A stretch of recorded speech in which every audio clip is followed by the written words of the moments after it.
Hello everyone. How are you all. I hope कि आप सभी बहुत अच्छे होंगे। As you all know, summer break start हो चुके हैं और स्कूल की भी छुट्टियां पड़ चुकी हैं। तो आप सभी बच्चे घर पर क्या कर रहे होंगे? तो क्यों ना एक समर कैंप ऑर्गेनाइज किया जाए। ये आइडिया हर किसी के मन में आता है, स्कूल्स में हो या फिर किसी ऑर्गेनाइजेशन में। सबसे पहले समर कैंप के बारे में सोचने पर हमें एक ही आइडिया आता है कि हम कौन कौन सी एक्टिविटीज़ को इंक्लूड करें ताकि हमारा समर कैंप बहुत ज़्यादा बेस्ट हो और जो भी उसमें इन्वॉल्व करे वो सारे ही बच्चे बहुत अच्छे से एक्साइटेड होकर जाएं, इंजॉय हों और उन्हें बहुत ज़्यादा एक्साइटमेंट हो।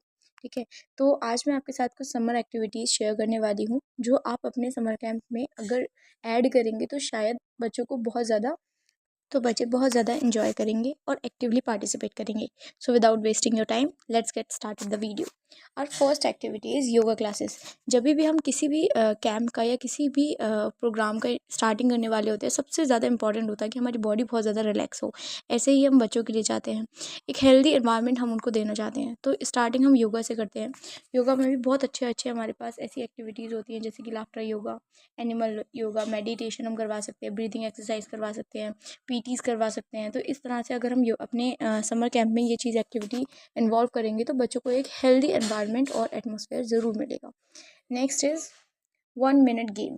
इन दिस एक्टिविटी हम एक छोटे छोटे गेम्स बच्चों के लिए ऑर्गेनाइज कर सकते हैं जिसमें वो बहुत एक्टिवली पार्टिसिपेट करते हैं और एक हेल्दी कंपटीशन बच्चों के अंदर होता है कि कौन इस गेम को विन करेगा। ठीक है, तो इन चीज़ों में बच्चे बहुत अच्छे से पार्टिसिपेट करते हैं। तो मेरे ख्याल से आपको ये एक्टिविटी अपने कैंप में ज़रूर ऑर्गेनाइज करनी चाहिए and after winning the game आप कुछ स्मॉल स्मॉल रिवॉर्ड्स बच्चों को देंगे तो वो और ज़्यादा अच्छे से और पॉजिटिवली पार्टिसिपेट करेंगे।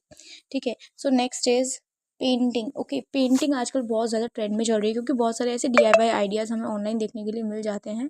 तो आप ऐसी कुछ पेंटिंग आइडियाज़ बच्चों को दे सकते हैं जो कि बहुत ईजी होते हैं और हम ईजिली DIY करके उसको बना सकते हैं। और बहुत ज़्यादा क्यूट क्यूट या मतलब पोकी चीज़ें हम देखते हैं और मटेरियल्स का ऐसे यूज़ करते हैं जिससे बहुत ज़्यादा क्यूट चीज़ें हमारे सामने बनकर आती हैं। इसको बच्चे बहुत ज़्यादा लाइक करते हैं और अपने यूज़फुल तरीके से उसको यूज़ भी करते हैं। Next is dance. डांस सबका फेवरेट होता है, एज़ यू ऑल नो सारे ही बच्चे बहुत ज़्यादा पार्टिसिपेट करते हैं डांस में। एक अच्छी एक्टिविटी भी होती है और हमारे बॉडी के लिए भी बहुत ज़्यादा इम्पॉर्टेंट होती है और हेल्दी होती है। तो ऐसे बहुत सारे सॉन्ग्स होते हैं जिसमें बच्चे डांस को पार्टिसिपेट करना चाहते हैं और बहुत सारे ऐसे भी बच्चे होते हैं जो स्कूल में पार्टिसिपेट नहीं करते बिकॉज ऑफ द हेजिटेशन। तो आप कैंप में ये चीज़ ऑर्गेनाइज कर सकते हैं और उनकी वो हेजिटेशन को थोड़ा दूर कर सकते हैं और नए नए स्टेप भी सिखा सकते हैं। Next is creativity. Okay, creativity is like कि हमारे पास बहुत सारे ऐसे मटेरियल होते हैं वेस्ट आउट ऑफ जिसका यूज़ करके हम न्यू और क्रिएटिव चीज़ों को बना सकते हैं। जैसे कि आपने सुना होगा बेस्ट आउट ऑफ वेस्ट। हमारे पास बहुत सारी ऐसी वेस्ट चीज़ें पड़ी होती हैं जिसका अगर हम यूज़ करें तो काफ़ी यूज़फुल चीज़ें हम बना सकते हैं। जैसे कि डोर मैट हो गया, पेपर बैग्स हो गए, पैन होल्डर हो गया, ठीक है, की रिंग्स हो गए, की चेन हो गए या कुछ भी ऐसी चीज़ें हम वहाँ पर बना सकते हैं अगर हम वेस्ट मटेरियल का यूज़ करें। इससे दो चीज़ें होती हैं, हमारा वेस्ट मटेरियल का यूज़ भी हो जाता है और हमारे पास एक न्यू आइटम भी मिल जाता है। Next is pottery making. Okay, this one is a little bit creative and interesting क्योंकि बच्चे पॉटरी को थोड़ा ज़्यादा इन्वॉल्वमेंट भी दिखाएंगे क्योंकि उन्हें कुछ नई चीज़ सीखने के लिए मिल रही है। ठीक है, तो इस पॉटरी में आप बहुत सारी चीज़ें दिखा सकते हैं। मोल्ड जो होते हैं उससे आप मतलब जो क्ले वगैरह आती है उसको मोल्ड में डालकर एक न्यू चीज़ें बता सकते हैं। किस तरह से दिए बनते हैं या मिट्टी की कुछ भी ऐसी चीज़ें जैसे टेराकोटा ज्वेलरी होती है या कुछ भी ऐसी चीज़ें आपको मिल सकती हैं तो आप उसका यूज़ करके वहाँ पर दिखा सकते हैं और इससे बच्चे कुछ न्यू भी सीखेंगे। इस public speaking. Public speaking is also very important. जैसा कि आपको पता है कि बहुत सारे ऐसे बच्चे होते हैं क्लासरूम में जो ज़्यादा बातें करना पसंद नहीं करते, सामने किसी के बोल नहीं पाते, उनको शाइनेस होता है, हेजिटेशन होती है। या फिर कुछ ऐसे बहुत अच्छे एक्टिवली बच्चे होते हैं जिनको बोलना तो बहुत पसंद है बट उन्हें राइट टाइम पर किस तरह से गाइडेंस करके एक प्रॉपर स्पीकिंग का आइडिया देना है, एक स्पीकिंग सिखानी है, वो आप इस चीज़ में उसको बता सकते हैं। किस तरह के से अपने स्पीकिंग को स्टार्ट करना है, कौन कौन से पॉइंट्स का हमें ध्यान रखना है, बॉडी लैंग्वेज कैसी होनी चाहिए, टोन कैसी होनी चाहिए, फेशियल एक्सप्रेशन कैसे होने चाहिए, हैंड मूवमेंट किस तरह से होना चाहिए, कंफर्ट कैसे दिखा सकते हैं, ऑलवेज स्माइल होनी चाहिए। इस तरह की कुछ बेसिक चीज़ें और टिप्स देके आप उनके स्पीकिंग को ज़्यादा अच्छे से इन्हेंस कर सकते हैं। Next is no fire cooking. That is also very good.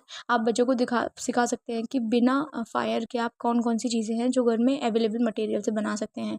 जैसे कि ब्रेड जैम हो गया या फिर भेलपूरी हो गया, इसके अलावा सैलड हो गया, फ्रूट चाट हो गया, शेक बता सकते हैं आप किस तरह से बनाना है। और भी बहुत सारी चीज़ें होती हैं जिसका यूज़ करके आप बता सकते हैं और जैसे कभी मम्मा घर पे नहीं है तो वो अपना ये चीज़ बेसिक चीज़ें हैं जो बनाना सीख सकते हैं। Next is water activities. As you all know summer break चल रहे हैं, बहुत ज़्यादा गर्मी होती है, तो बच्चों के लिए थोड़ा कंफर्टिंग एटमॉस्फेयर होना चाहिए। इसके लिए नहाना बच्चों को पानी में बहुत ज़्यादा पसंद होता है, तो आप कुछ ऐसी एक्टिविटीज़ को ऑर्गेनाइज कर सकते हैं, जैसे कि स्क्विजिंग गेम होता है, या बलून्स में वाटर फिल करके आप उनको एक्टिविटी दे सकते हैं, बकेट वाली एक्टिविटी दे सकते हैं। ठीक है, तो इस तरह की चीज़ें आप कर सकते हैं जो उनको कंफर्टिंग भी लगेगी और उसको वो बच्चे इंजॉय भी करेंगे।